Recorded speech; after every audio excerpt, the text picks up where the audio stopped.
নমস্কার প্রিয় বিহার, আপনারা দেখছেন খবর তরঙ্গ। রাশিয়া ও ইউক্রেন যুদ্ধ ভয়াবহ রূপ নিচ্ছে। রাশিয়ার কাজান শহরের 3টি উঁচু বিল্ডিংয়ে 8টি ড্রোন দিয়ে হামলা হয়েছে, যা ভয়াবহ বলেই যে খবর আসছে মনে হচ্ছে। ধরা যায় যে 3টি উঁচু বিল্ডিং সাধারণ মানুষের বসবাসের এবং এতে সাধারণ মানুষের ক্ষতি হবে।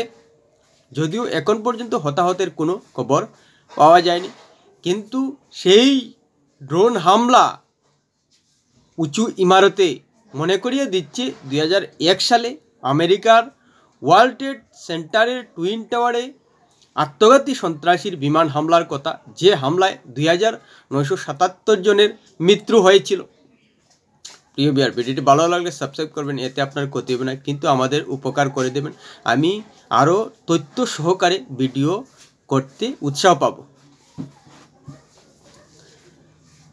হ্যাঁ, রাশিয়া ইউক্রেন যুদ্ধ গত 3 বছর থেকে চলে আসছে।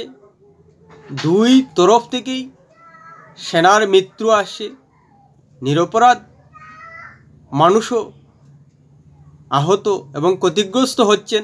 এতে দুই দেশের আর্থিক পরিস্থিতিও তলানিতে যাচ্ছে। কিন্তু যুদ্ধের নেশায় বোধ পুতিন এসব গ্রাহ্য করছেন না, আর ইউক্রেনকে যুদ্ধ চালিয়ে যেতে পেছন থেকে আমেরিকা সাহায্য করে যাচ্ছে। রাশিয়ার টাকায় ইউক্রেনকে সাহায্য করে আমেরিকা পেছন থেকে কলকাটি নাড়ছে। এখানে রাশিয়া ইউক্রেন যুদ্ধে একটা কথা পরিষ্কার হয়ে যাচ্ছে যে বিশ্ব আধিপত্য এবং অর্থনৈতিক সুবিধার কারণে এক দেশ অন্য দেশের পিছনে কলকাটি নেড়ে অস্থির পরিস্থিতি তৈরি করে রেখেছে। এজন্য অবশ্যই রাশিয়ার নাম উল্লেখ করা যায়, যেহেতু রাশিয়া ইউক্রেনের উপর হামলা চালিয়েছে এবং 3 বছর থেকে জারি রেখেছে। সেই সঙ্গে আধিপত্য বিস্তারের তালিকায় বিশ্বে অস্থির পরিস্থিতি তৈরি করা প্রথম দেশই হবে আমেরিকা, তারপর চীন, তারপর রাশিয়া, তারপর কানাডা। 4টি দেশের নাম প্রকাশ্যে আসবেই। আমেরিকা তো বিভিন্ন দেশের কাছে সেনাঘাঁটি তৈরি করে রেখেছে, যাতে বিভিন্ন দেশের বিষয়ে হস্তক্ষেপ নাক গলাতে পারে। সেই ক্ষেত্রে রাশিয়া ইউক্রেনকে কাবু রাখতে হামলা চালিয়েছে। যদিও যতটুকু সহজে ইউক্রেনকে ধরাশায়ী করতে পারবে বলে রাশিয়া মনে করেছিল, সেটা হয়নি। 3 বছর থেকে এখনও কিছুই করতে পারেনি, কেননা আধিপত্য বিস্তারের খেলায় আমেরিকা ইউক্রেনকে পেছন থেকে মদত দিচ্ছে, আর্থিক সহ অস্ত্রশস্ত্র দিয়েও। তাই ইউক্রেন 3 বছর থেকে রাশিয়ার সঙ্গে সমানে লড়াই চালিয়ে যাচ্ছে। এক্ষেত্রে অবশ্যই ভারতের নাম আলোচনায় নেওয়া যায়।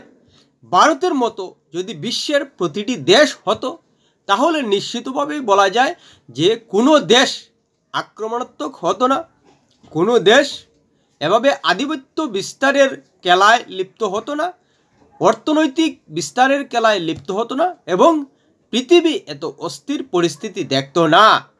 কোনো দেশ পৃথিবীর বলতে পারবে না যে ভারত আধিপত্য বিস্তারের খেলায় লিপ্ত রয়েছে, যেভাবে চীন, রাশিয়া, আমেরিকা আধিপত্য বিস্তারের খেলায় লিপ্ত রয়েছে। সম্প্রতি দেখা যাচ্ছে বাংলাদেশও আধিপত্য বিস্তারের খেলায় লোভী হয়ে উঠেছে।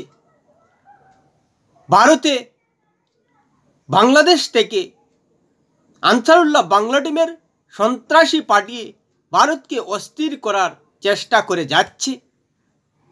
এই হলো বাংলাদেশের লোভী মানসিকতা এবং আধিপত্য বিস্তারের মানসিকতা। সরাসরি তো ভারতের সঙ্গে পারবে না, ভারতের বগলের চিপায় বাংলাদেশ বুঝতেই পারছে না যে ভারতের বগলের চিপায় থেকে শান্তিতে রয়েছে, সীমান্ত সংঘাতে জড়াতে হচ্ছে না, সন্ত্রাসে জর্জরিত হতে হচ্ছে না। যদি বাংলাদেশ নিজের দেশের সন্ত্রাসীদের কাবু করতে পারত, তাহলে পৃথিবীর মধ্যে সবথেকে শান্তিপূর্ণ দেশ হতো বাংলাদেশ। কিন্তু বাংলাদেশ এখন নিজেদের মৌলবাদী জনতা এবং সন্ত্রাসী গোষ্ঠীর কারণে জর্জরিত হয়ে রয়েছে। কিন্তু সীমান্ত সংঘাত নেই, কেননা ভারত কোনো অবস্থায় আধিপত্য বিস্তারের জন্য সীমান্ত সংঘাতে যায় না।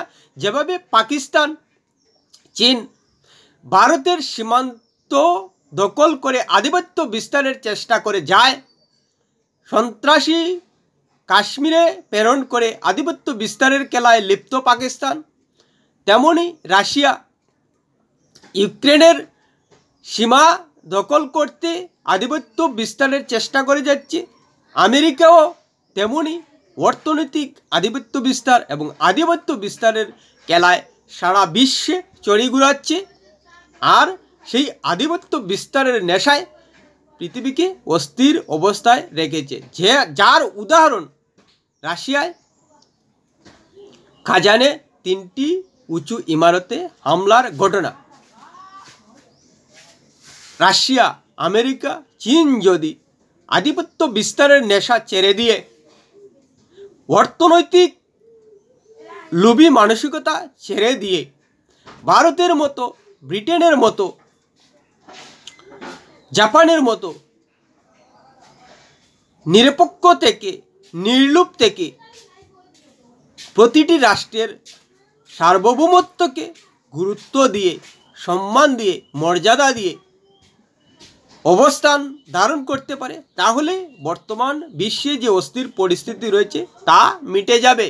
কিন্তু মিটছে না, আমেরিকার কারণে, চীনের কারণে, রাশিয়ার কারণে। সিরিয়ার কথাই বললাম, আল বাশার আসাদ সন্ত্রাসীদের হাতে দেশ ছেড়ে দিয়ে রাশিয়ায় আশ্রয় নিয়েছেন, অর্থাৎ রাশিয়া সিরিয়ার আল বাশার আসাদকে পেছন থেকে সমর্থন করে যাচ্ছিল। অন্যদিকে সেই সন্ত্রাসও কিন্তু আধিপত্য বিস্তারের খেলায় লিপ্ত হয়ে রয়েছে, যার জ্বলন্ত উদাহরণ আফগানিস্তান, বর্তমানে সিরিয়া, প্যালেস্টাইন। সেই সন্ত্রাস আধিপত্য বিস্তারের জন্যই মধ্যপ্রাচ্যে, আফগানিস্তানে অস্থির পরিস্থিতি তৈরি করেছে। নারী পুরুষ সহ উদারবাদী মানুষের জন্য হুমকি হয়ে দাঁড়িয়েছে। অন্যদিকে সারা বিশ্বে আমেরিকা বিভিন্ন রাষ্ট্রকে অস্থির করতে পেছন থেকে কলকারকাঠি নাড়ছে, শুধু নিজেদের আধিপত্য বিস্তারের নেশায় পড়ে। না হলে কিন্তু রাশিয়া ইউক্রেনের যুদ্ধ আজ 3 বছরে পড়তো না, এর আগেই একটা হেস্তনেস্ত হয়ে যেত। কিন্তু সেই পরিস্থিতিটা দিচ্ছে না আমেরিকা। সেই সঙ্গে শোনা যাচ্ছে যে বাংলাদেশের ঘটনায় নাকি আমেরিকার পেছন থেকে কলকাঠি নাড়ার অভিযোগ। শেখ হাসিনা স্বয়ং বলছেন যে আমেরিকা কলকাঠি নাড়ছে বাংলাদেশে অস্থির পরিস্থিতি তৈরি করতে। এই হলো